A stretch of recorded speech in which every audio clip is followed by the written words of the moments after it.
أعوذ بالله من الشيطان الرجيم بسم الله الرحمن الرحيم يا أيها الذين آمنوا كونوا قوامين بالقسط شهداء لله ولو على أنفسكم أو الوالدين والأقربين إن يكن غنيا أو فقيرا فالله أولى بهما فلا تتبعوا الهوى أن تعدلوا وإن تلووا أو تعرضوا فإن الله كان بما تعملون خبيرا۔ صدق اللہ العظیم۔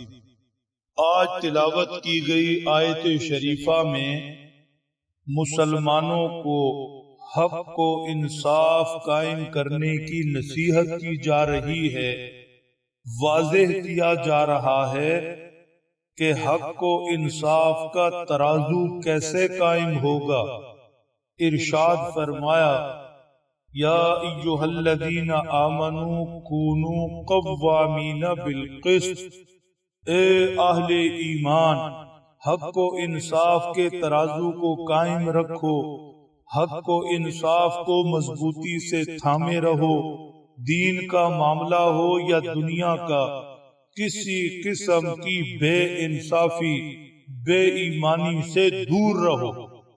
اور یہ تب ہی ممکن ہے جب تم اللہ کے لیے گواہ بن جاؤ گے، شہداء للہ، شہداء للہ، اللہ کے لیے گواہ بن جاؤ۔ بظاہر گواہ متعلقہ معاملہ میں ہوتا ہے جو سامنے کی چیز ہے اور اس سے جڑے لوگوں کے لیے ہوتا ہے، لیکن ایمان والے کی گواہی صرف سامنے لوگوں کو دیکھ کر نہیں ہوتی بلکہ اوپر اللہ کو دیکھ کر ہوتی ہے۔ سامنے والے لوگ موجود ہے، غلط بیانی کا شکار ہو جائیں، کسی کے دھوکے فریب میں آ جائیں، لیکن اللہ کے سامنے نہ کسی کی غلط بیانی چلتی ہے، نہ دھوکہ فریب دیا جا سکتا ہے۔ اس لیے جیسے اللہ کے حضور سچی گواہی ہی ممکن ہوگی، ایسے بندوں کے درمیان معاملات سچی گواہی دے۔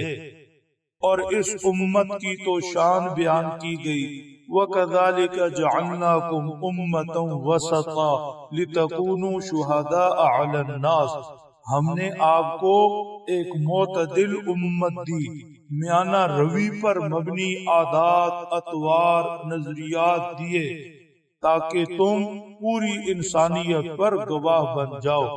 یہ امت انبیاء کرام کے حق میں گواہی دے گی، انہوں نے اپنی امتوں کو دین پہنچایا۔ یہ امت پہلی امتوں کے حق میں گواہی دے گی، ان پر دین پہنچا۔ اس امت کی شان ہی گواہ ہونا ہے۔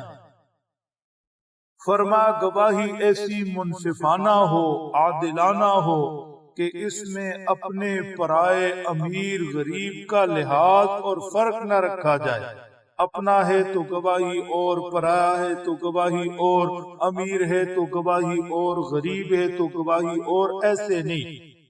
گواہی حق و انصاف پر مبنی ہو، وَلَوْ عَلَىٰ أَنفُسِكُمْ أَوِ الْوَالِدَيْنِ وَالْأَقْرَبِينَ، گواہی چاہے اپنی ذات کے خلاف ہی کیوں نہ جائے، گواہی کا نقصان چاہے والدین قریبی رشتوں کو ہی کیوں نہ ہو، حق پر مبنی گواہی دے، سچ پر مبنی گواہی دے۔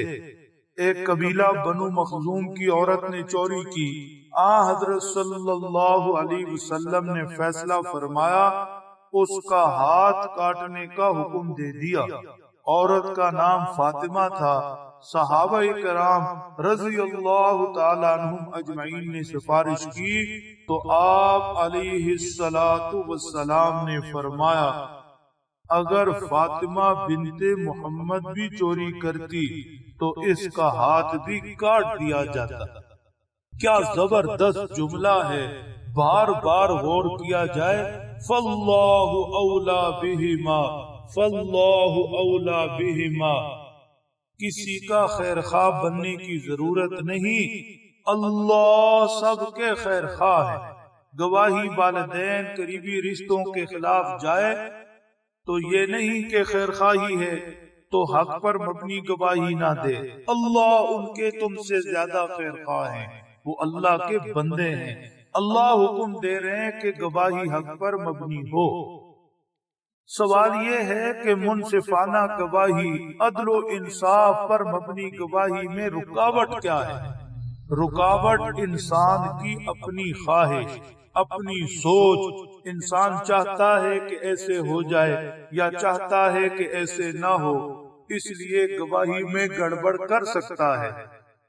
ارشاد فرمایا فَلَا تَتَّبِعُوا الْهَوَىٰ أَن تَعْدِلُوا، تمہیں اپنی خواہش عدل و انصاف سے روک نہ دے، ایسی کسی خواہش کے پیچھے نہیں چلنا جو حق سے پھسلا دے۔ خواہش کو چھوڑو، رب کا حکم دیکھو، عدل و انصاف پر مبنی گواہی دو۔ ارشاد فرمایا وَإِن تَلْوُوا أَوْ تُعْرِضُوا فَإِنَّ اللَّهَ كَانَ بِمَا تَعْمَلُونَ خَبِيرًا، اگر تم گواہی دینے میں حق چھپاؤ گے، بات کو ادھر ادھر کرو گے، زبان کا ہیر پھیر کرو گے، پہلو تہی کرو گے، دامن بچاؤ گے، گواہی دینے سے ہی اعراض کرو گے، تو یاد رکھنا اللہ کو تمہارے سب کاموں کی خبر ہے۔ کیوں حق کی گواہی نہیں دی؟ کیوں گواہی دینے میں ہیر پھیر سے کام کیا؟ کیوں حقائق کو توڑ مڑوڑ کر پیش کیا؟ سب جانتے ہیں۔ دنیا کی عدالت میں ممکن ہے جھوٹی گواہی چل جائے، ممکن ہے کہ زبان کا ہیر پھیر چل جائے، لیکن اللہ کی عدالت میں نہ جھوٹ چلتا ہے نہ ہیر پھیر چلتا ہے، تو محاسبہ وہاں ہونا ہے، اصل عدالت وہاں لگنی ہے، اس کا احساس رہے، حق کو انصاف کے ساتھ جڑا رہے۔ اللہ سمجھ دیں، عمل کی توفیق بخشے۔